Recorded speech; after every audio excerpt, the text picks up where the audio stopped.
예, 지금 이재명 정부 15 부동산 정책으로 인해 가지고 부동산 소유자뿐만 아니고 지금 전세, 월세, 심지어는 가뜩이나 어려운 우리 소상공인 자영업 600만의 소상공인 자영업자가 있는데 지금 그 상가 임대료까지 출렁하고 있답니다.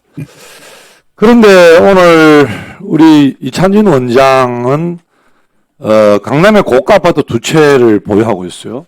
그게 지금 정부의 이 15 부동산 대출 규제와 지금 또 우리 금리와 또 여러 가지 그 금융권에 또 직접적 영향을 가지고 있는 이찬진 원장에 대한 그 부동산에 대한 재산 내역을 좀 그 오전 중에 식사 중에 좀 그 전에 좀 제출해 주시기 바랍니다. 예, 수고하셨습니다. 다음 우리 존경하는 김재섭 의원님. 예, 민중기 특검의 그 주식 거래 논란이 연일 확산하고 있는 모양새입니다. 사실 뭐 매도 시점 의혹이나 아니면 뭐 내부 정보를 이용했는지 여부가 사실 이 특검의 브리핑의 주요 질문일 만큼 전 국민적 관심사가 되고 있는 그런 상황입니다. 사실 전 국민이 지금 민중기 특검의 수사를 주목하고 있는 상황이고, 심지어 그 특검의 수사 내용은 자본시장법 위반이라든지 이런 등등의 경제 범죄가 주요 수사 대상임에도 불구하고 민중기 특검 자신이 이런 의혹이 있다 그러면 그 수사 결과에 대해서 어떤 국민들이 쉽게 납득이 가능하겠습니까?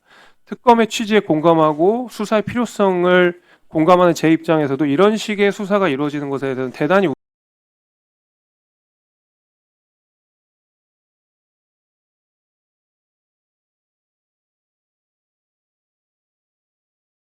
동감 때 저는 민중기 특검 모셔서 직접 해명하는 자리 마련해야 된다고 생각합니다. 위원장님과 위원님께서 공감해 주시기를 부탁드립니다.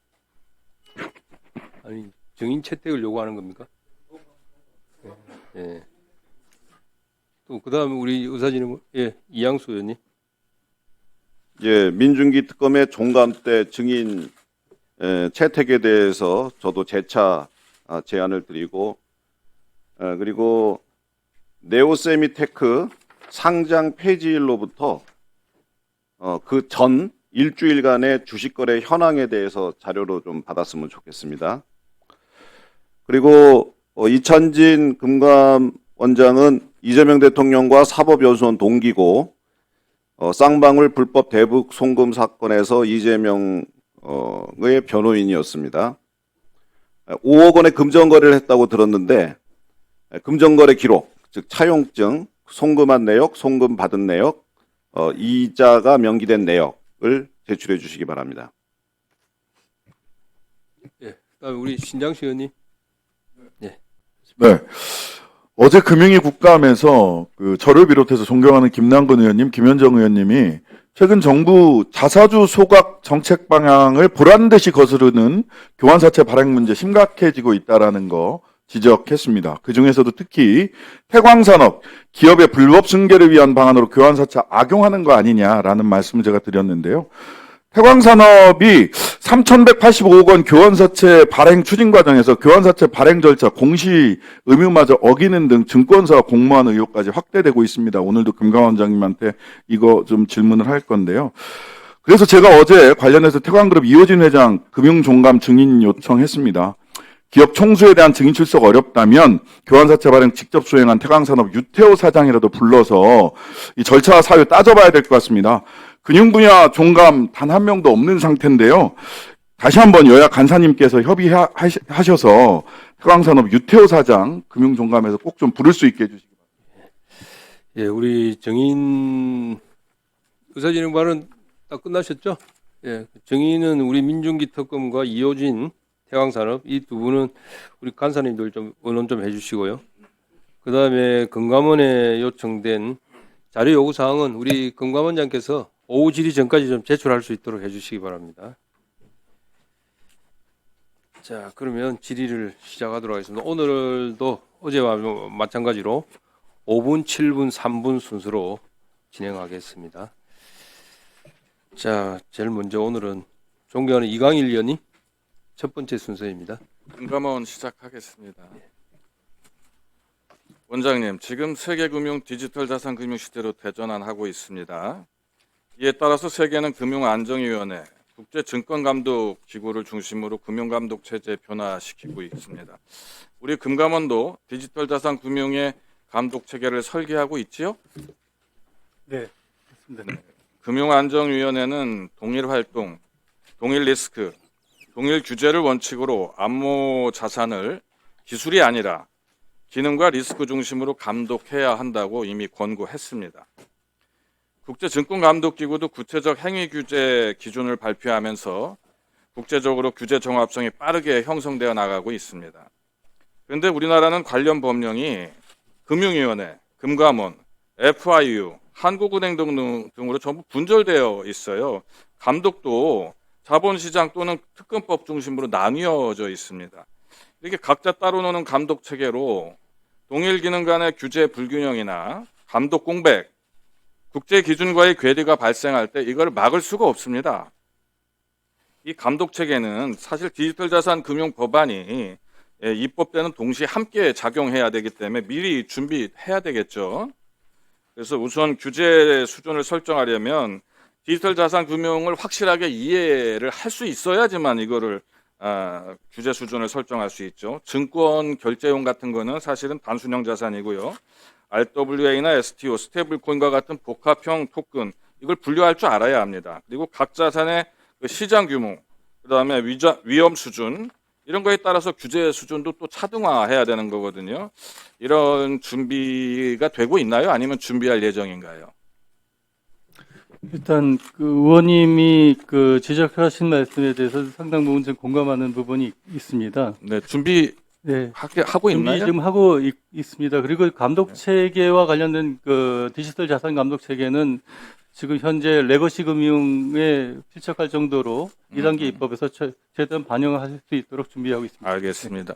근데 이렇게 되려면 또 전문 인력하고 장비도 또 필요해요. 이게 준비가 되고 있는지 모르겠는데 당장 이제 거래소, 수탁사, 발행자 등 다양한 디지털 자산 금융 업태의 유형별로 리스크 점검 체계가 또 구축돼야 되거든요. 좀 복잡한데 디지털 자산의 발행 구조나 담보 자산의 종류나 양, 거래량, 보안 사고 등이 공시되어도 실시간으로 거래나 청산 데이터를 확보하고 그걸 분석해서 이렇게 검사할 수 있는 기술력과 그런 기술자가 또 필요한 거거든요. 그 내부자 거래나 자전 거래 같은 이런 시장 교란 행위도 마찬가지입니다. 이에 대해서 기술적 대비 어떻게 준비해 나갈 계시죠? 지금 그 현재 그 업권별로 저희가 준비하는 부분이 하나 있고 디지털 IT 분야의 보안정보 라인을 중심으로 그 실무 준비를 좀 하고 있습니다. 그런데 그 구체적인 내용들은 금융위하고 협의해서 이제 그 TF에서 좀 구체적인 안을 좀 마련하고 있습니다만 현실적으로 인력과 장비 본격적인 투자가 좀 필요한데 이 부분에 그 애로를 겪고 있어서 의원님의 알겠습니다. 관심을 좀 부탁드리겠습니다. 답변을 좀 길게 받지 못해 죄송합니다. 근데 또 중요한 게 있어서 빨리 나가야 될 것 같습니다. 국가 간 공조 좀 살펴야 됩니다. 이거 굉장히 필수적인 거거든요. 디지털 자산 금융은 특성상 국가 간 거래가 아주 기본이고 빈번하게 발생을 하게 됩니다. 그래서 국내 이용자가 이용하는 해외 거래소 그리고 국내 거래소를 이용하는 해외 이용자에 대한 제재 감독도 철저하게 준비가 돼야 되거든요. 국가 간 공동 조사, 공동 제재 체계 이제 만들고 있는 거죠. 예, 지금 자율적으로 일단 진행은 하고 있고 2단계 입법 때 이거 최대한 반영하도록 하겠습니다. 알겠습니다. 또 이제 스테이블 코인이나 STO, RWA 등 디지털 자산 금융이 전통 금융과 연계될 때 발생할 수 있는 시스템 그 리스크 전이 문제가 있어요. 이것도 어떻게 감시하고 차단해야 될지 이제 좀 방안을 만들고 계시는 걸로 좀 이해를 하고 있습니다. 그 주요 거래소나 스테이블 코인 발행사의 유동성 위기가 발생했을 경우에 금감원의 위기 대응 매뉴얼 마련되어 있습니까? 네, 현재 그 자율 관리 체계로 가이드라인을 만들어서 그 부분에 관해서 그 관리를 구축하고 있고 2단계 입법에서 이걸 제도적으로 입법하려고 준비하고 있습니다. 그렇습니다. 이제 혁신은 사실은 그 신뢰가 뒷받침되지 않으면 혁신이 성공하지 못합니다. 신뢰를 만들어 나가는 과정이 중요하거든요. 디지털 자산 금융은 금감원이 감독 역량하고 국제 공도 체제를 구축해야 그 투명하고 책임 있는 혁신 시장을 발전시켜 나갈 수 있다는 겁니다. 한국형 디지털 자산 금융 감독 체계 이거 구체적으로 어떻게 설계할 것인지 조금 더 설명해 주세요.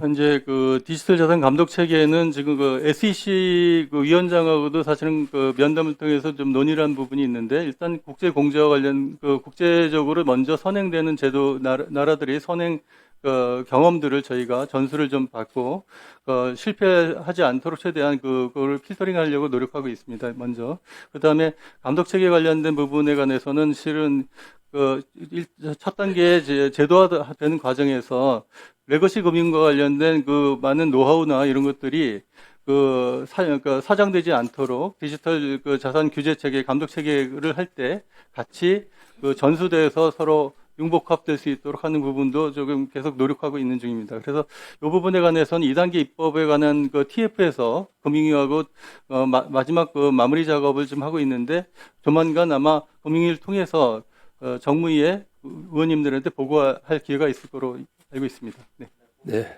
네, 알겠습니다. 네, 수고하셨습니다. 자, 이어서 존경하는 한창민 의원님 질의해 주십시오. 예금보험공사 유재훈 사장님께 질문드리겠습니다. 서울보증보험 지분매각 관련 문제인데요. 서울보증보험 공적자금 회수 관련해서 공공성 관점에서 말씀드리겠습니다. 유재훈 사장님, 서울보증보험은 쉽게 말해서 누군가의 보증으로 사회적 안정망을 구축하는 역할을 하고 있습니다. 거래가 멈추지 않게 하고, 그다음에 지역경제 등 여러 가지 혁신 경제와 민생 경제의 대들보 역할을 하고 있는데요. 중소기업이나 소상공인 창업뿐만 아니라 전세대출, 그 다음에 전세대출 보증에 대한 보증, 반환에 대한 보증, 그 다음에 금융채무자 신원보증까지 어려운 기업과 국민들에게 지대한 역할을 하고 있습니다. 구체적으로 보면은 서울보증보험은 2024년 350.3조 원을 보증을 공급했는데, 그 중에서 중소기업과 서민에게 보증한 것이 321조나 됩니다. 금융 채무 불이행자가 취업할 수 있는 신원보증에서는 한 3,492억 원을 공급했고, 신용회복 대상자의 생활자금 대출 보증도 1,206억 원이나 공급한 걸로 나타나고 있습니다.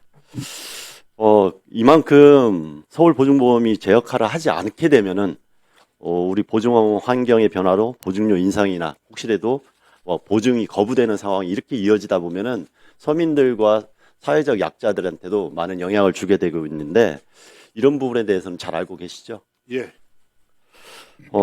근데 관련해서 우리 서울보증보험이 이제 매각 절차가 진행되는 걸로 알고 있습니다. 서울보증보험은 1999년부터 2021년까지 공적자금이 투입해서 예금보험공사가 93% 지분을 가지고 있죠. 옳습니다. 예. 정부는 2022년 7월 21일 공적자금관리위원회를 통해서 단계적 매각을 의결한 바도 있죠. 예, 그렇습니다. 이후에 경제 상황과 이제 자본시장의 흐름에 따라 가지고 2023년 10월에 그 관련된 계획이 좀 철회가 되고 지분 매각 일정이 변경된 걸로 알고 있습니다. 2022년 공자위 의결과 서울보증보험 지분 매각 추진 계획에 따르면은 제시된 자료처럼 공적자금 최종 회수 시점은, 즉 상환기금의 청산 시점이 2027년 말까지로 되어 있습니다. 그리고 1단계로는 2025년 3월에 이미 10%의 지분을 매각했고, 2단계로는 33.85%의 지분을 추가 매각하는 걸로 계획되어 있고, 그리고 나머지 50% 플러스 1주도 경영권 지분 매각 차원에서 향후 검토하기로 되어 있다. 이 청산 로드맵 맞죠? 옳습니다. 유천 사장님, 이 매각 계획을 보면은 시장 상황과 보증보험 관련 정책을 고려해서 탄력적으로 조정한다, 이런 내용도 들어가 있는데, 제가 확인한 바로는 이와 관련한 연구 영역이 하나도 없는 것으로 알고 있습니다. 혹시 제가 모르는 사전 평가나 검토 이런 거에 대한 용역 보고서, 이게 금융위원회하고 논의해가지고 발주하거나 진행된 바가 있습니까? 짧게 말씀해 주십시오. 있습니까? 없습니까? 기금 청산과 관련한 연구 용역은 있고요.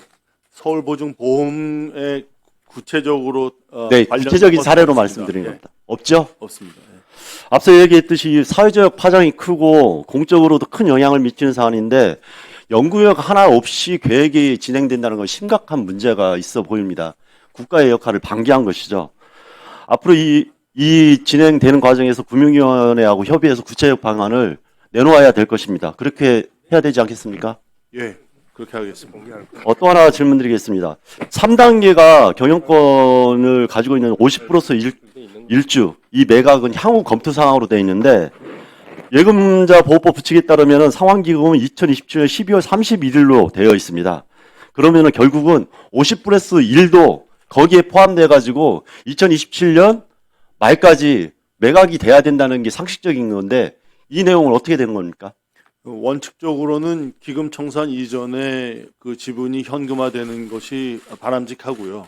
그러나 증권시장의 여건이라든가 다양한 요인이 있으면 기금은 청산되더라도 네네. 현물 자산으로 남아 있을 수는 있습니다. 네, 알겠습니다.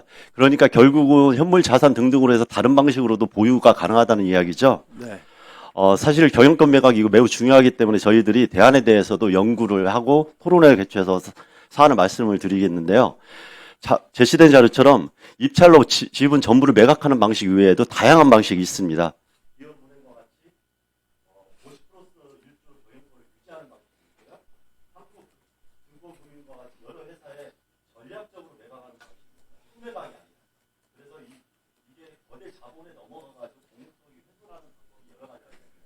향후에 이러한 검토 용역을 통해 가지고 할 때 이런 국민들의 피해를 최소화하고 국민들의 손해를 최소화하고 그리고 공공성을 확보하는 방안에 대해서 함께 검토해 주시고요. 이 금융위원회 차원뿐만 아니라 예금보험공사에서도 별도로 이런 계획과 추후 보조 사항에 대해서도 자료를 정리해 가지고 요구해주셔도 공부해 주시면 공감해서 감사합니다. 네, 알겠습니다. 자, 이어서 존경하는 이인영 의원님 질의해 주십시오. 바꿨습니까? 그럼 민병도 의원님 먼저 하십시오. 네, 오늘 10월 21일이 한복의 날이라서요. 특히 이제 며칠 뒤 에이펙이잖아요.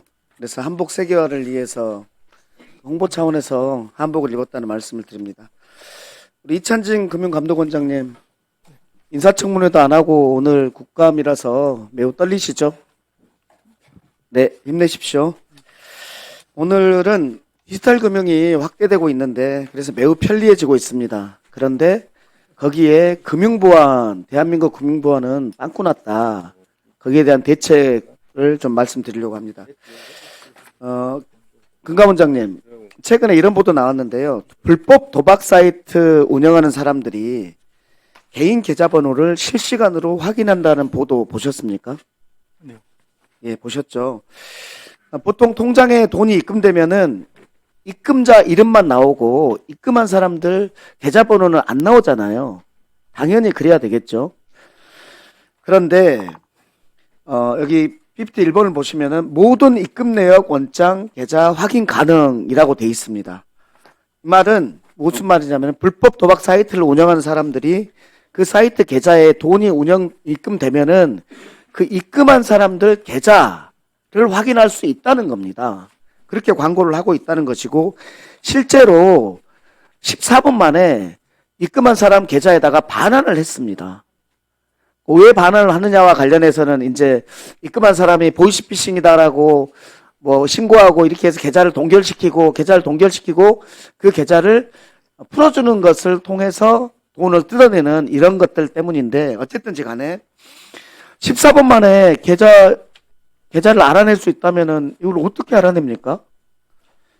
은행 내부자하고 결탁했거나 돈을 은행 내부망을 보지 않고서는 알 수 없는 거 아니겠습니까? 그래서 그 반환했다라는 반환 업체 관계자 인터뷰가 있었는데요. 은행 점산망에서 입금 내역을 볼 수 있는데 지점장 컴퓨터에 원격으로 코드를 심어서 전체 입금 내역을 볼 수 있게 해뒀다라고 인터뷰를 하고 있습니다. 이 말이 사실이라면은 이건 엄청난 은행 전산 보안이 뚫린 심각한 금융사고 아닙니까? 네. 원장님 어떻게 생각하세요? 네, 그거에 대해서 좀 예, 유심히 챙겨보고 있습니다. 챙겨봐야 될 사안이라는 말씀을 드립니다. 이게 보이스피싱에다가 불법 계좌, 불법 도박 사이트, 이 불법이 불법을 낳는 이 복마전이 나오고 있는 상황이고요. 여기에서 제가 주목하는 것은 명백한 금융정보 유출이라는 것을 말씀드리고, 그래서 은행에서 좀 지점 단말기 원격 접근 차단이라든지 이런 것들까지 다 보셔야 되겠다라는 말씀을 드립니다. 지금까지는 은행이었고요. 다음은 카드입니다. 그 MBK 아시죠? 네네. MBK가 최근에 이제 홈플러스 사태 때문에 국민연금 9천억 원 손실, 이런 부분들의 10만 명 실직, 이런 부분과 관련된 국민적 공감, 분노를 사고 있는데, 최근에 MBK가 대주주인 롯데카드에서도 대규모 개인정보 유출 사건이 일어났습니다. 알고 계시죠? 네네. 근데 이때 보고도, 롯데카드의 보고도 최초에는 1.77GB로만 했어요. 근데 저희가 금융당국이 조사해 보니까 200GB, 약 100배를 축소해서 신고한 거더라고요. 또 중요한 것이 그 중에서 28만 명 같은 경우는 카드 비밀번호하고 보안 카드까지 유출됐어요. 그러면은 실은 거래가 실제로 가능한 정도까지 유출됐다는 거거든요. 매우 심각한 거라는 말씀을 드리면서 PPT 1번 보시죠. 그러면 왜 이런 문제가 발생했냐와 관련해서입니다. 그래서 카드사 전체가 총 예산이 있고 그 대비해서 정보보호 예산 현황 자료를 봤습니다. 그런데 롯데카드를 보면요, 0.3%에서 0.5%입니다. 그러니까 업계에서 최하위라는 거예요. 왜 이럴까요? 정보보호 예산을 왜 롯데카드는 유난히 낮게 책정했을까? 이 부분은 단기 이익에만 몰두하고 있기 때문에 그런 경영 형태 때문에 발생했겠죠. 그렇죠? 예. 그래서 이 부분과 관련해서도 저는 금감원에서 할 수 있는 최대 수준의 제재를 하셔야지 이익보다는 손실이 크다는 것을 발견할 것이다라고 생각을 합니다. 그리고 또 하나는요, 금감원에서 총 예산 대비 정보보호 투자 비율 기준치라도 제시할 필요가 있다. 이런 부분들을 좀 해보시고, 저는 뭐라고 할 것만이 아니라 이제는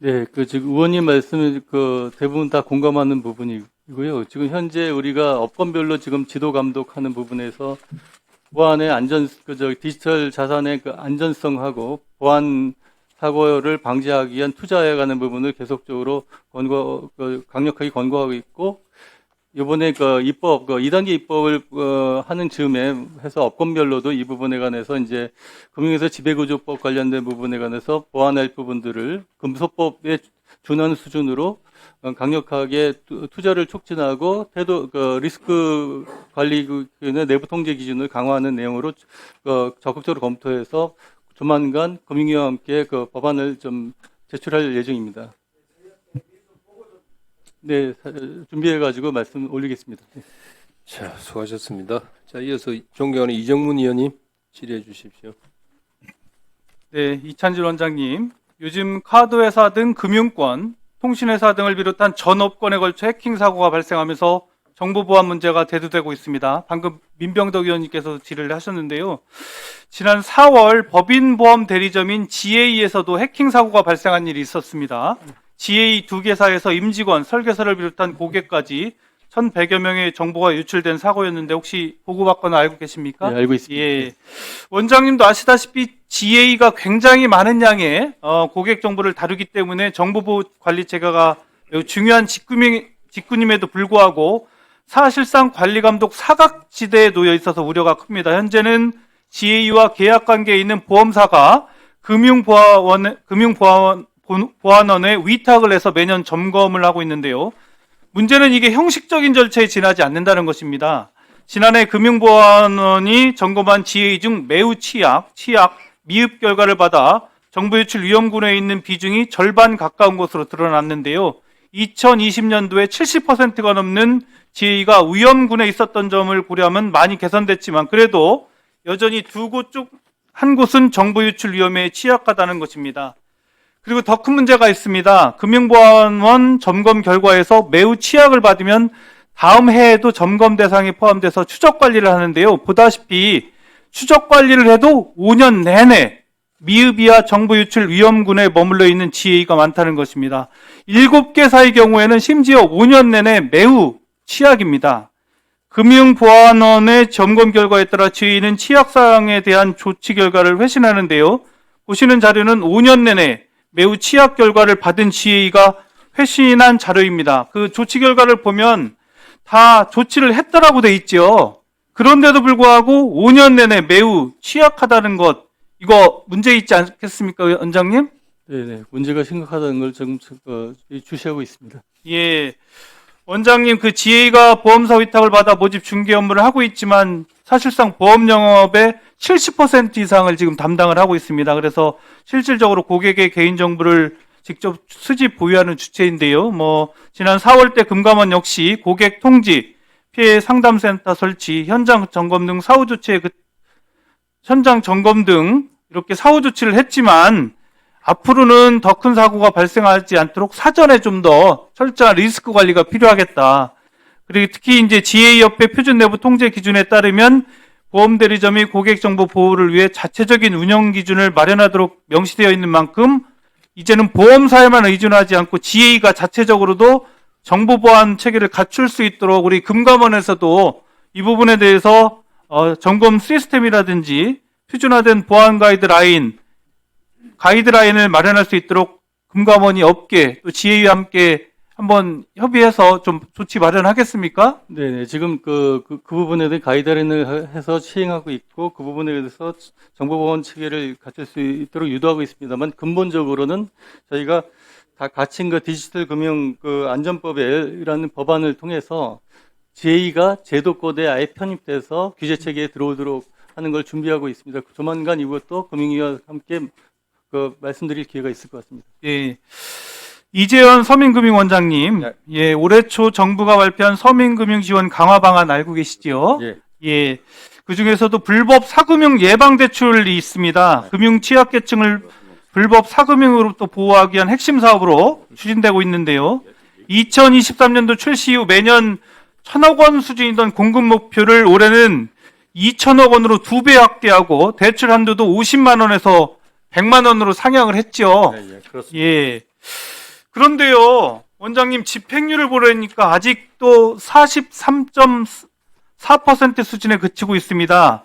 재대출까지 허용했는데 이 정도면 목표 대비 상당히 낮은 수준으로 보이는데 올해 안에 과연 공급 목표를 달성할 수 있을지 좀 의문이고, 또 이런 상황에서 집행률을 높이기 위한 어떤 방안이 있는지 제가 궁금하거든요. 어떻습니까? 네, 올해 초에 말씀하신 대로 기본 한도를 올렸고 증액을 하긴 했습니다. 근데 지금 상황을 보면은 이게 그러니까 상환을 해야 재대출을 받을 수 있는 그런 상황이기 때문에 아마 좀 대출 수요가 좀 줄어들긴 하고 있는데요. 이 상황에 대해서는 적극적인 홍보라든지 통해서 보다 많은 사람들이 긴급 생계장을 빌려갈 수 있도록 그렇게 노력을 하겠습니다. 그리고 이제 앞으로 서민금융원에서는 이 사업을 계속 2,000억 원 이상으로 유지를 할 생각이잖아요. 근데 이제 재원이 어떻게 될지가 좀 궁금합니다. 올해 같은 경우는 휴면 예금 운용 수익까지 사용을 했지만 거기다 지금 다른 재원까지 다 추진되는 걸 보는데 향후에 이 재원에 대해서 정부와 논의하거나 아니면 확보 방안 있습니까? 지금 한 1,000억 정도는 상환 자금 등을 이용해서 재대출할 수 있는데요. 상환할 수 있는데 1,000억이 넘어간다면, 만약에 시장 상황을 봐서 넘어간다면 그 부분에 대해서는 정책 당국과 적극적으로 협조해서 지원을 마련하도록 노력을 하겠습니다. 예산으로 인해서 이 사업이 좌절되지 않도록 협의 잘 해주시죠. 네, 잘하겠습니다.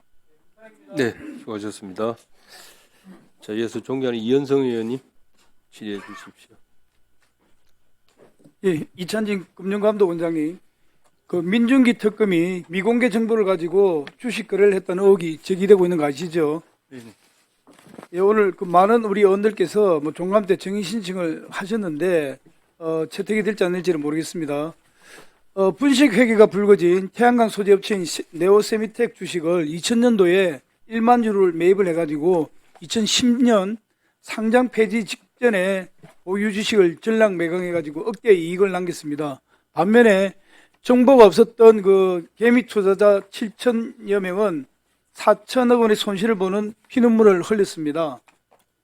민중기 특검의 대전고 서울대 동문인 회사 대표 오모 씨는 분식회계로 징역형을 선고받았습니다. 우리 원장님께서 좀 전 인사 말에 주가 조작 근절 합동 대응단 운영을 통해서 대규모 주가 조작을 신속히 적발하여 일벌백계 하는 등 자본시장 활성화 노력을 지원하였다라고 하셨습니다. 지금 네오세미텍 피해 주주들 사이에서는 상장 전후에 일종의 뇌물 비슷하게 고위직 이런 사람들에게 인사차 선물 삼아 주고 했다는 의혹이 있다고 했고, 또 이 회사 대표 오모 씨는 분식회계 외에도 차명 주식을 몰래 판 전력이 있습니다. 주가 조작 여부에 대해서 특검을 수행하는 민중기 특검 당사자가 정작 미공개 정보를 가지고 주식 차익을 얻었다면 이런 국민을 우려하는 처사입니다. 민중기 특검은 해당 주식 매입 경위 및 매각 시점에 대해서 확실하게 해명을 해야 하고, 또 이런 국민적 의혹을 해소하기 위해서는 금융감독원 역시 철저히 조사해야 할 것입니다. 이에 대한 조사 계획이 있습니까? 일단 그 사안에 대해서는 저희 금감원이 저희 확인해 보니 2010년에 그 조사를 다 해서 13명의 위규 사실을 발견해서 그 고발 및 검찰 통보 조치를 한 게 확인됩니다. 근데 지금 말씀하신 거는 지금 무슨 말씀인지는 이해는 갑니다만, 현재 이 사안이 조사는 이미 끝난 그런 상태이고, 이 해당 그 혐의와 관련된 부분 자체가 공소시가 완성된 지가 오래돼 가지고 금감원이 감독 그 권한이나 이런 걸 통해서 할 수 있는 방법이 발견되지 못해서 결국 현실적으로는 어렵지 않을까 그런 판단을 했습니다. 금액이 다만 합쳐서 금액이 50억 이상 되면은 공소시효가 15년으로 알고 있는데, 네네. 여기에 대해서 아직 약간의 시간적 여유가 남아 있는 것 같습니다. 다시 한번 들여다보고, 여기에서 불법 정보를 활용을 해서 이걸 얻은 사람이 있다면은 일벌백계 해야 된다고 보며 다시 한번 재조사해 주시기 바랍니다. 살펴보도록 하겠습니다. 네. 우리 그 금융당국 조직 개편 결국 백지화로 끝났지요, 원장님. 네. 무리한 조직 개편으로 많은 혼란이 빚어졌는데 원장님에게도 뭐 어느 정도 책임이 있다고 저는 봅니다. 그래 국민들과 우리 그 조직원 직원들에게 한 말씀 해보시죠.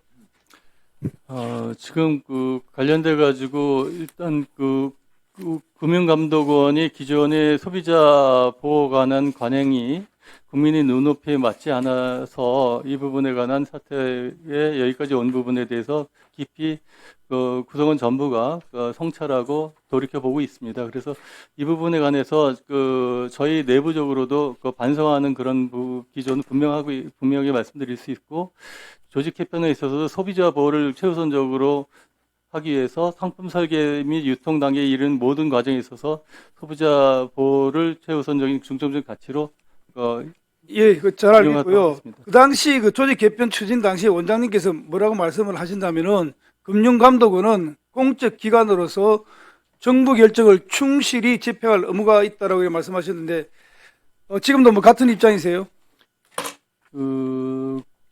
준 정부 기관의 공적 기관의 책임을 지는 입장에서는 그런 입장을 가질 수밖에 없다고.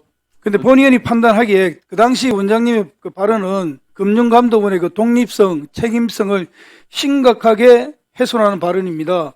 금융감독원의 사명감은 권력으로부터 독립된 금융시장 감시자라는 그 정체성에서 나오는데, 조직 운영상 필요해가지고 개편이 들어간 게 아니고 정부 결정에 충실히 집행한다 이렇게 말씀하신 거 보니까 저는 그 잘못된 것 같고, IMF도 금융감독 핵심 원칙으로서 금융감독 기구는 정치적 압력이나 정부의 단기 정책 목표로부터 독립되어야 하며 감독 판단은 오직 시장의 안정성과 건정성에 근거해야 된다라고 했습니다.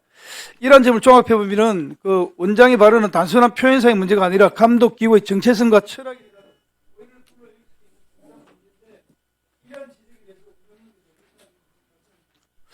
의원님 말씀을 유념해서 앞으로 이런 부분에 관해 오해의 소지가 없도록 최대한 성실에 복무하도록 하겠습니다. 네, 수고하셨습니다. 자, 이어서 존경하는 김승헌 의원님 질의해 주십시오. 이찬진 금융감독위원장님께 질의하겠습니다. 위원장님께서 오늘 소비자 보호 중심의 경영 문화를 이끌고 또 고위험 금융 상품의 경우 적합한 소비자에게 충분히 알고 계약했는지 또 관심 있게 집중적으로 보시겠다고 했는데요. 저도 크게 환영합니다. 근데 지금은 현실은 그렇지 않은 것 같습니다. 지금 금융감독원에서 행하는 그 증권신고서, 특히 공모신고서에 대한 심사가 지금 이제 형식적으로만 이루어지고 있다. 그 이유는 법적으로 수리를 요하는 신고이기 때문에 너무 형식적인 것에만 심사를 하고 있다라는 그런 문제점이 하나 있고요. 두 번째는 상품 판매를 하는 뭐 판매사나 운용사의 그 책임을 물을 때 설명 의무를 다 했느냐, 거기에만 이제 중점을 두어서 설명을 했다 혹은 뭐 설명서에 그런 기재가 있다라고 하면 다 소비자, 금융 소비자한테 책임을 돌리는 것 같습니다. 근데 이제 저희가 상식적으로 생각을 해봐도 의사 선생님이 예컨대 수술을 할 때 여러 가지 뭐 합병증이라든가 후유증 이런 것들을 다 고지를 하지 않습니까? 그래서 사실 수술 받는 사람 놀래켜 할 정도로 하는데 사실은 그걸 설명을 다 했다고 해서 그럼 책임이 면제되느냐, 그건 아니지 않겠습니까? 실제로 뭐 깨끗한 수술 도구라든가 아니면 그 수술이 적합한지 환자가 수술을 받을 만한 체력이 있는지를 다 종합적으로 검사를 해봐야 되는 거 아니겠습니까? 그러니까 그런 차원에서 이 증권신고서도 금감원에서 이제 심사를 해야 된다, 그런 말씀을 드리는 거고요. 지금 이제 형식적인 심사에 대한 그 피해가 지금 한국투자 벨기에 코어 오피스 부동산 투자 신탁 2호라고 있는데요. 혹시 원장님 들어본 적 있으신가요? 잘 알고 있습니다. 예, 잘 알고 계시니까 다행이고요. 자료 화면을 보시면 2022년도에 공모 형태로 어쨌건 총 900억 원이 판매가 됐는데 아마 이 운용사라든가 판매사 쪽에서는 이게 벨기에 정부 기관이 입주한 빌딩에 투자한 거라서 안정적이다. 그래서 뭐 연 6.9% 배당과 함께 건물의 매각을 통해서 7.7%의 투자 수익을 거둘 수 있다. 이렇게 이제 안정적인 면을 홍보를 많이 했나 봅니다. 그래서 이제 많은 소비자들이 여기에 이제 투자를 했는데 사실은 이제 이게 기한 이익을 상실이 되면서 선순위 대출 기관인 영국 생명보험사가 2,100억 원의 그 건물가를 900억 원 수주로 매각하는 바람에 전액 손실이 됐다라고 합니다. 그것이 이제 2025년 초경에 그 투자자들에게 알려졌는데 이제 두 가지 함정이 있는 것 같습니다. 첫 번째는 건물 가격이 26% 이상 하락하면 전액 손실 처리되는 구조이고, 두 번째는 이 투자의 채권이 후순위여서 그 선순위인 대출금이 이제 먼저 변제되지 않으면 이게 후순위라 전액 손실이 된다는 점을 정확하게 알리지 않는 그런 책임이 있는데요. 다음 자료 화면에 보시면 이게 지금 투자 설명서가 한 91페이지 정도 되는데 후순위라고 직접 명기한 것은 딱 요 한 줄이랍니다. 후순위로 변제된다. 요 한 줄이라는 거고, 그래서 저희가 이제 금감원에 담당하시는 분과 통화를 했더니 투자 설명서에 세 군데에서 후순위를 좀 엿볼 수 있는 부분이 있다라고 해서 뭡니까? 라고 물어보니까 다음 자료 화면에 보시면 투자 신탁 및 사모 신탁의 설정액이 변동될 수 있다라는 이 기재를 갖다가 하나 들었고요. 다음 자료 화면이요. 그 다음에 여기 보면 현재 대출 금액이 87,600유로가 있다라는 요 기재. 다음 자료 화면이요. 그 다음에 기초자산의 현금 흐름에 영향을 줄 수 있는 사건이 발생할 경우에 손실이 발생할 수 있다. 요 세 가지를 들어서 아니 이걸 갖고 어떻게 후순위라는 것을 소비자들이 정확하게 인식을 하고 투자를 결정하겠느냐라는 의문이 드는 것입니다. 다음 자료 화면 있습니까? 예, 그 전이요.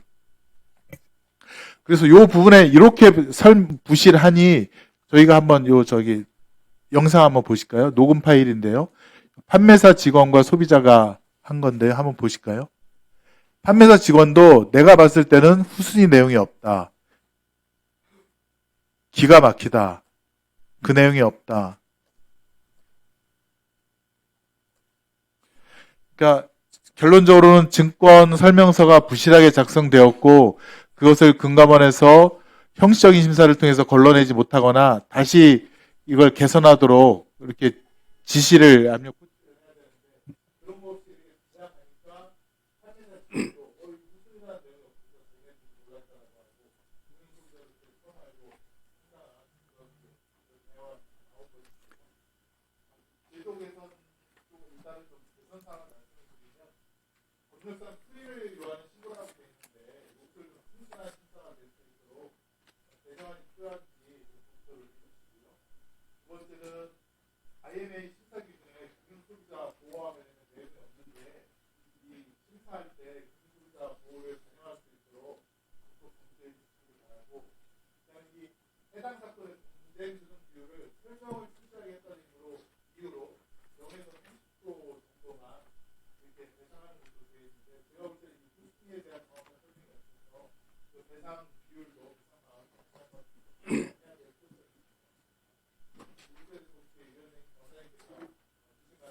네, 의원님 말씀에 전적으로 사실은 공감하고 있고요. 이게 지금 그것 때문에 저희가 조직 개편에서 미션 자체를 좀 바꾸려는 부분이 이런 형식적인 대응 때문에 저희가 전면적으로 개선하려고 합니다. 그러니까 상품 설계단부터 엉터리 같은 상품을 설계한 부분에 관해서 필터링 하려고 그러는 거고, 신고해서 상품 출시할 때 이 신고하는 내용을 면밀하게 보기 위해서 이 부분을 지금 계속 실무적으로 지금 보완하는 작업을 진행하고 있습니다. 그래서 궁극적으로는 말씀하신 부분 다 공감하고 있고, 이 부분에 관해서 현업에 대해서도 지시를 해서 다시 보완해서 조사를 하라고 지시한 바 있습니다. 그래서 이 부분은 조금 기다려 보시면 납득할 수 있는 그 결과가 나올 수 있도록 최대한 저희가 노력하고 조치를 하도록 하겠습니다.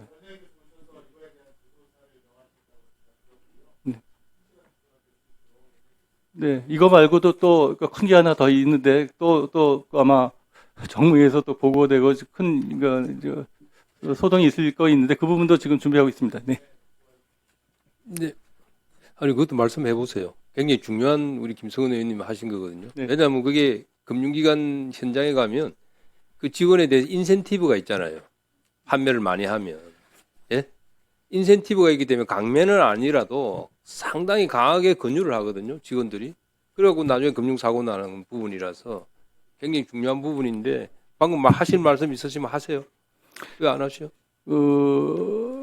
지금 현재 금융권에 전반적으로 만연되어 있던 게 KPI 시스템을 지금 개선하고 있는데, 그러니까 성과지표 관련된 부분이 매우 잘못된 부분이 많이 있었던 것 같습니다. 그러니까 가령 업무와 어떤 상품을 출시해서 단기 실적이 좋으면 그 사람에 대해서 인센티브를 굉장히 많이 받아가고 실제로 사고 나면 책임지지 않는 이 구조가 반복되고 가지고 그거예요. 이 KPI 시스템들을 전면적으로 지금 개선해가지고 성과평가와 관련된 부분을 장기로 이어내가지고 평가를 하도록 하고 환원하는 시스템들도 지금 대폭 보완하고 있습니다. 근데 그거보다 더 중요한 부분이 제가 보기에는 이런 부분인데 업권하고 간담회를 통해서 항상 말씀을 서로 나눈 부분이 뭐냐면 당신 가족한테 팔 수 있는 상품인지 점검해보고 설계하고 출시하자.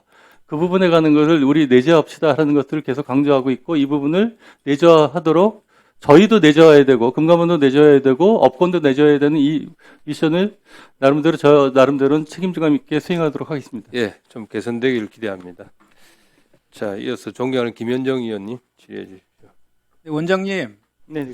지금 금융감독 체계 개편이 이제 정보조직법하고 또 후속 부속법안 한 9개 정도가 여야 간의 합의가 제대로 되지 않고, 또 금융시장이 할 수 있는 역할들, 부동산 대책이나 자본시장 활성화나 가계부채 문제 등 시급성이 있어서 처리해야 될 것들이 있어서 지금 감독기구 체계가 지금 연기되어 있는 그런 상태이잖아요. 네. 그럼에도 불구하고 우리가 금융감독기구를 개편하려고 했던 취지, 산업정책과 감독정책을 분리함으로 해서 소비자 보호를 강화시키겠다. 그것은 그대로 살아있는 거지 않습니까? 그럼 현 체계 내에서도 그런 소비자 보호와 관련된 금감원의 역할이 필요하다라는 것을 말씀을 먼저 드리면서 질의를 좀 시작하도록 하겠습니다. PT 한번 보십시오. 지난 20년 동안 수많은 금융 소비자들에게 절망을 안기고 금융산업과 정부 신뢰도를 추락시킨 대형 금융사고들입니다. 이게 이제 이제 적게는 수천억에서 많게는 수조 원까지 이제 금융소비자 피해 복구 비용으로 혈세가 투입된 것인데 이런 것들이 반복되지 않기 위해서는 저는 가장 시급한 것은 불가역적인 시스템을 갖추는 것이 중요하다라고 생각을 합니다. 동의하시죠? 네. 네, 그 PT 한번 보시면요. 저게 뭐냐면 2020년도부터 24년도까지 홍콩 H 지수 그 추이하고 그 홍콩 H 지수를 연계한 ELS 판매 잔액을 이중축으로 표시한 거거든요. 이렇게 보시면은 그 홍콩 H 지수가 가장 최고점을 기록한 21년 초반에 ELS 판매 잔액이 급증합니다. 마찬가지로 아시겠지만 2019년도에 DLF 사태 있었잖아요. 국가가 망하지 않으면 절대 손실 보지 않겠다고 사기 판매했던 그때도 마찬가지로 국채 금리가 하락하는 와중에 상품 판매가 가장 많이 늘었어요. 그러니까 결국은 그 금융기관에서 맹목적으로 수익을 추구하는 행태가 반복되고 있다는 거죠. 그런데 문제는 뭐냐면 2019년도에 DLF 사태가 발생한 이후에 금융당국에서 그 야심차게 내놓은 법안이 금융소비자보호법이었습니다. 네. 그런데 바로 그 다음에 21년도에 시행이 됐거든요. 근데 22년도에 홍콩 ELS 사태가 또 터졌단 말입니다. 결국은 금소법이 현장에서 기대만큼 작동하지 못했다라는 것을 이제 확인시켜 준 거거든요. 저는 이런 그 DLF 사태라든지 ELS 사태라든지 아까 말씀드린 많은 그 불안전 판매가 발생하는 원인이 세 가지에 있다고 보거든요. 첫째는 그 금융기관에서 예적금하고 고난도 금융 투자 상품을 같이 권유하고 있는 것이 하나고, 그 다음에 단기 실적주의, 그리고 투자 위험을 가속평가하는 영업 관행, 세 번째가 이제 미흡한 내부 통제, 이렇게 저는 원인을 분석하는데 그거와 관련해서 이거를 좀 해결하기 위해서는 저는 핵심적인 세 가지가 필요하다고 보거든요. 첫 번째는 그 금융회사 경영진에게 책임을 물을 수 있는 지배구조법에 근거한 그 책무구조도를 만드는 것. 두 번째는 좀 전에 말씀하셨던 그 KPI 관행 개선이고, 나머지가 철학과 관련된 건데 영국과 미국에서 도입하고 있는 컨슈머 듀티 원칙을 도입하는 거, 이 세 가지가 핵심이라고 생각하거든요. 근데 책무구조도와 관련해서는 지난 7월부터 이제 시행을 했지 않습니까? 그리고 지금 뭐 은행보험 금투사를 대상으로 시행됐고 지금 전체 금융사를 확정될 그 예정으로 있는 것을 알고 있는데, 이것도 그 시행을 하더라도 이게 감독원의 확고한 의지가 없으면 오히려 책무 구조도가 단순히 감독당국 제출용 형식 문서로 전락될 수 있다라는 비판이 있습니다. 지적이 있습니다. 그래서 감독당국의 강력한 의지 표명이 반드시 필요하다. 이것도 동의하시죠? 네. 다음에 이제 KPI 관련해서는 실제로 뭐 저도 금융 그 현장 출신이지만 금융 사고를 초래하는 만악의 근원이다. 단기 실적주의를 하는 KPI가. 그래서 이것이 현장 금융 노동자들이 수십 년째 반복하고 있는 호소이기도 합니다. 그래서 이것을 개선해야 되는데, 일단 이 KPI 개선이 없는 금융회사 같은 경우에는 이것이 개선이 될 때까지는 고위험 상품 판매를 일시적으로라도 중단시켜야 된다라고 저는 생각하거든요. 그거에 대해서도 검토해 주시기 바라고, 마지막으로 이제 컨슈머 듀티 원칙인데, 이것은 정부가 금융회사에게 단순히 판매 절차를 준수하는 것을 넘어서 소비자에게 좋은 결과를 적극적으로 제공해야 될 포괄적인 의무를 부여하는 것입니다. 쉽게 말해서 금융사고가 날 경우 투자자의 책임으로 돌리지 말라, 이런 원칙이거든요. 이런 철학들도 도입해야 된다고 생각하거든요. 이 세 가지에 대해서 좀 의견을 좀 주시고요. 마지막으로 지금 현재 체제 안에서 소비자 보호를 위해서 금융감독원이 아까 인사말이 잠깐 말씀하셨는데, 소비자 보호 강조를 하셨는데 어떤 것을 하실 것인지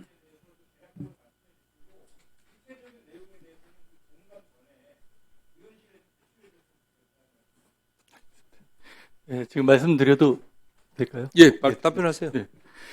일단 그 책무구조도와 관련된 부분이 다소 형식적으로 흐를 거에 주의해서 책무구조를 지금 업권별로 지금 좀 살펴보기 시작했습니다. 저 나름대로 보고 있고, 이 부분을 어떻게 내재화시킬 것인가에 관한 부분들도 좀 살펴보고 있어서 저희 현업에 대해서도 그 부분을 형식적인 것만 하지 말고 업무 진행에 체화시키도록 하는 걸 작업을 좀 진행하고 있다고 말씀드리고요. KPI 관련된 부분 1차 개선은 지금 돼서 지금 시행되고 있습니다만 지금 의원님이 지적하신 부분에 대해서 추가적으로 필요한 부분에 대해서는 금융위와 함께 보완한 노력을 이렇게 기울이도록 하겠습니다. 그리고 영국의 선례 관련된 부분은 무과실 보상 책임 관련된 부분들은 지금 주시하고 있고 이번 관련 추가적인 입법이나 이런 걸 때 보완할 수 있도록 지금 준비를 지금 하고 있다고 말씀드리겠습니다. 구체적인 내용들이 준비되면 의원님께 별도로 보고드리겠습니다. 자, 수고하셨습니다. 이어서 존경하는 박찬대 의원님 질의해 주십시오. 인천 연수갑 출신 박찬대입니다. 금융감독원장께 질의하겠습니다. 지난 3년간 캄보디아발 청년 취업 사기가 급격하게 늘어나고 있습니다. 친한 지인을 유인하는 다단계식 범죄로 진화하기 때문입니다. 이런 범죄를 차단하기 위해서는 범죄의 수익금, 돈의 흐름을 추적해서 근원을 뿌리 뽑아야 합니다. 그런데 다수의 범죄 조직이 가상자산 모바일 상품권을 통해서 자금 세탁을 진행하고 있기 때문에 이로 인한 수사의 어려움에 직면하고 있습니다. 금융당국의 역할이 굉장히 중요합니다. PPT 보도록 하겠습니다. 우리 의원실에 접수된 내부 제보와 일부 보도에 기초해서 질의하겠습니다. 선불전자 지급수단 라이센스를 가지고 있는 A사는 나흘 동안의 짧은 기간에 50억 원 규모의 모바일 상품권을 아주 반복적으로 발행하고 환불하고 출금했습니다. 이 과정에서 출처를 알 수 없는 현금이 다량으로 발생했습니다. 다음 PPT요. 또한 상품권의 구매자와 환불 수취인이 다른 비정상적인 패턴도 계속적으로 확인됩니다. 이 회사는 연간 매출이 1억 원에 불과한데 50억 원의 상품권을 발행하고 이러한 비정상적인 패턴이 추가적으로 계속 발생해서 많은 의혹이 생기고 있습니다. 지금 긴급하게 금감원의 검사가 필요해 보이는데 어떻게 하실 생각이신가요? 네, 의원님께서 관련 자료를 좀 주시면 곧바로 검사를 할 수 있도록 조치하겠습니다. 네, 우리 의원실에서 금감원에 어제 이 관련 자료를 줬고요. 접수된 제보를 우리가 확인해 본 결과 명확합니다. 의원실로부터 전달받은 자료를 토대로 즉시 검사 업무에 착수할 의향은 있으시죠? 네, 준비하겠습니다. 문제는 이 같은 범죄 통로가 지금 빠르게 넓어지고 있다는 사실입니다. 의원실이 금감원으로부터 제출받은 자료에 따르면 살펴보시죠. 최근 5년간 선불전자 지급수단 발급량이 21년에는 8억 매, 25년도 상반기에는 12억 매에 해당하고 있습니다. 이용 건수는 21년에 4,764만 건, 그다음에 24년에는 6,763만 건입니다. 일평균 이용 금액이 21년 1조 3천억 원에서 24년에는 2조 3천억 원으로 2배 가까이 늘었습니다. 일평균 금액이다 보니까 굉장하죠. 금감원이 감독해야 될 선불전자 지급수단 라이센스 보유업체도 21년도에는 72곳에서 25년 9월에 112곳, 신규 신청은 11건에서 20건으로 지금 급증하고 있습니다. 모바일 상품권 이용이 늘고 관리업체도 급격하게 늘어나고 있는 추세입니다. 그런데 금감원은 전자금융업은 회사별 내부망에서 선불자금이 이동해 자금 추적이 어렵다라고 하는 구조적 취약을 인정했고요. 앞서 발생한 제보 내용도 아직 모니터링이 되지 못한 상황입니다. 관련 시장은 커지는데 돈의 추적은 점점 불투명이기 때문에 결국은 범죄 조직의 자금 세탁 수단으로 사용되는 것 아닌가 생각이 됩니다. 다음 PPT. 캄보디아발 보이시피싱 투자 사기 등의 범죄 자금이 국내로 들어오면 이 같은 발행 환불 구조의 취약점을 악용해서 신속한 현금화가 가능한 사각지대가 현존합니다. 원장님, 캄보디아에서 120억 원대의 로맨스 스캠 범죄를 저지른 부부가 범죄 자금을 어떻게 세탁했는지 혹시 보도를 통해서 보셨습니까? 가상자산뿐 아니라 모바일 상품권 환불 루트를 통해서 자금 세탁한 것으로 지금 밝혀졌습니다. 감독 당국이 이 부분에 대해서 잘 체크하시고 범죄 자금이 더 이상 세탁되지 않도록 강력한 조치가 필요하다고 봅니다. 저희가 제보한 사건과 로맨스 스캠 범죄와 관련된 자금 세탁 과정을 면밀하게 살펴주시기 바랍니다. 앞서 의원실에 제보된 건에 대해서 즉시 검사 착수 아까 약속을 하셨고요. 이 안건 외에도 전반적인 점검이 꼭 필요합니다. 종이로 된 상품권이 손빨래 세탁에 해당이 된다면 모바일 상품권은 아주 작은 노력으로도 수십 배 이상 빠르게 세탁이 가능한 세탁소, 아니 대규모 세탁 공정 수준이라고 볼 수 있습니다. 모바일 상품권이 자금 세탁을 위한 치해법권적 결제 수단이 되어서는 안 되기 때문에 우리 금융당국에서 적극적인 해당 업권을 면밀히 주시하시고 자금 세탁 방지 의무에 충실한 이행을 유도해 줄 것을 주문합니다. 이 내용들에 대해서 조사하시고 네, 간단하게 좀 말씀을 올릴까요? 네. 지금 그 가상자산 그 2단계 입법하는 과정에서 제일 그 우려하는 부분이 이 자금 세탁 방지 AML 시스템을 어떻게 제대로 구축하느냐에 관한 부분이 하나가 있습니다. 그 부분도 계속적으로 좀 고민하면서 다른 나라들의 사례들을 좀 필터링하면서 지금 보고 있고요. 근데 중요한 건 그 디지털 금융하면서 지금 말씀하신 의원님 말씀하신 모든 영역에서 이상징후 그 부분을 조기에 발견해서 그 부분을 직접적으로 개입해서 감독하고 검사해서 처리해야 되는 그런 부분들이 있는데 업권별로 이 법이 미비한 부분이 많이 보이고 있습니다. 그래서 그 부분에 관한 종합적인 정비가 관련된 것도 올해까지는 좀 어렵지는 모르겠는데 내년 상반기 1, 4분기까지는 최대한 빨리 준비해서 정무위에 관련된 입법 관련된 내용을 좀 보고 드리도록 할 수 있게 노력하겠습니다.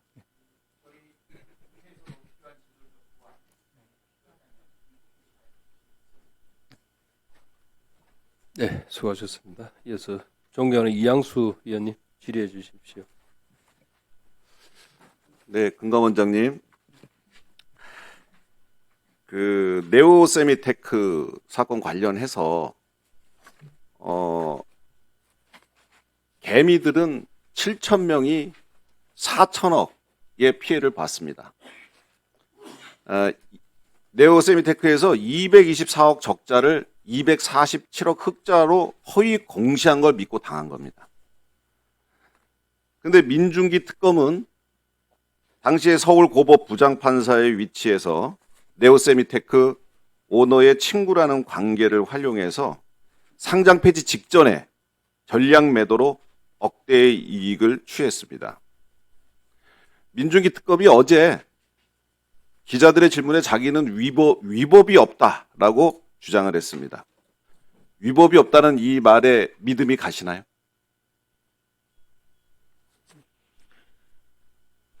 제가 지금 네, 알겠습니다.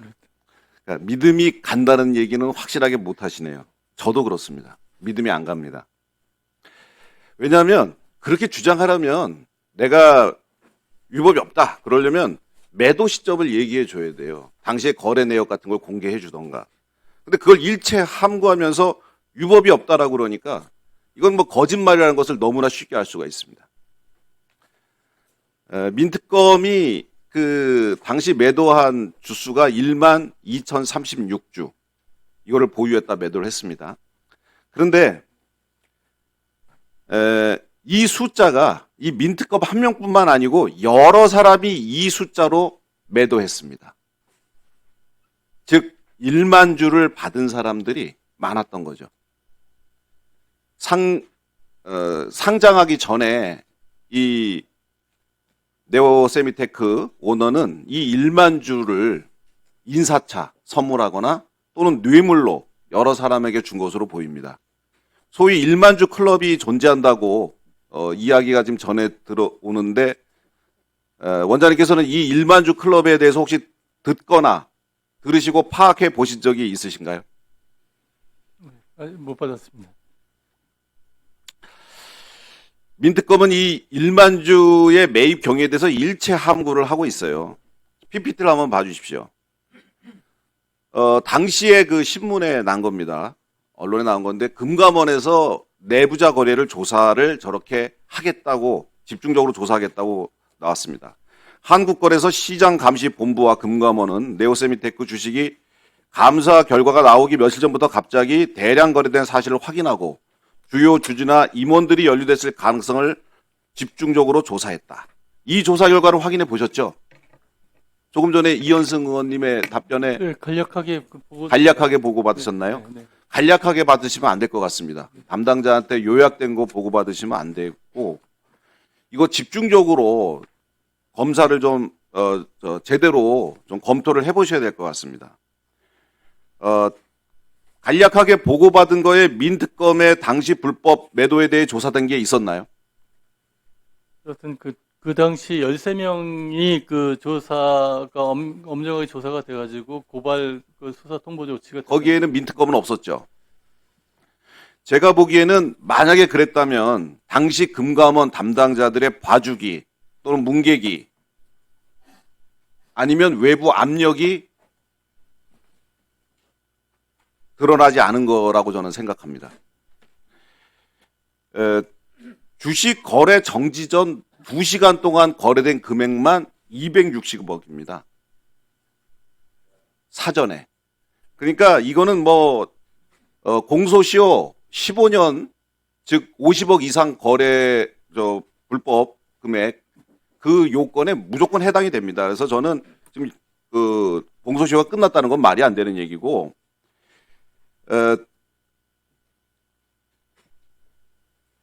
상장 폐지 전 일주일 딱 그 기간에 그 거래 내용만 쫙 확인해 보시면 누가 일만주 클럽이었는지 누가 사전에 연락받고 매도했는지를 너무나 쉽게 알 수 있습니다.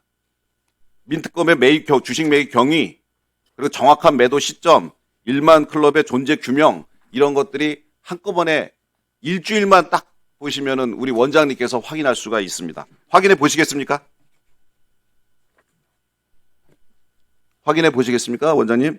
네, 그 부분에 대해서는 한번 그 실무자 알겠습니다. 해보도록 하겠습니다만 사실은 이게 이제 아까 말씀드렸던 대로 저희가 할 수 있는 1차적으로 저희가 판단할 수 있는 위치에 있지는 않은 것 같습니다. 이재명 대통령께서 주가를 조작하면 폐가 망신한다는 걸 똑똑히 보여주겠다라고 불공정거래 집회를 강조했습니다. 윤광도 원장님은 이재명 대통령의 철학을 실천할 이유가 있는 하나 기관장입니다. 반드시 조사해 주시기 바랍니다. 자, 답변 다 하셨습니까?